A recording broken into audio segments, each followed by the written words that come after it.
লন্ডনে উপদেষ্টা ডক্টর মোহাম্মদ ইউনূসের সঙ্গে তারেক রহমানের বৈঠক হওয়ায় একটি দল নারাজ বলে মন্তব্য করেছেন বিএনপির মহাসচিব মির্জা ফখরুল ইসলাম আলমগীর। তারা জানে নির্বাচন এলে যেসব সুযোগ সুবিধা এখন পাচ্ছে তা আর পাবে না, তাই তারা নারাজ বলে জানান তিনি।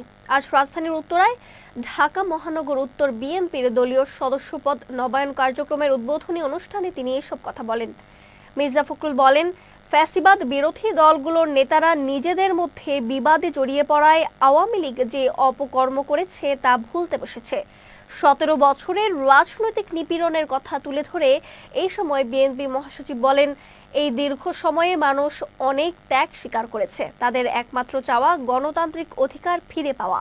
আমাদের আন্দোলন সেই অধিকার ফিরিয়ে দেওয়ার লক্ষ্যে। আমরা 17 বছর সংগ্রাম করলাম, লড়াই করলাম, কত মানুষ মারা গেল, কতজনের বাড়িঘর চলে গেল, চাকরি বাকরি কিচ্ছু করতে পারলাম না, কষ্ট করে থাকলাম। আর এখন যখন সময় আসছে আমাদের ভালোভাবে কিছু করার, তখন যদি বলে যে বিএনপি খারাপ কাজ করতেছে, তখন কি ভালো লাগবে? ওইটা যেন শুনতে না পাই। এইটা খুবই একেবারে আন্তরিকতার সঙ্গে এটাকে বাদ দিয়ে কাজ করতে হবে। যারা করছে এগুলো, এরা কিন্তু সব আমাদের লোক নয়।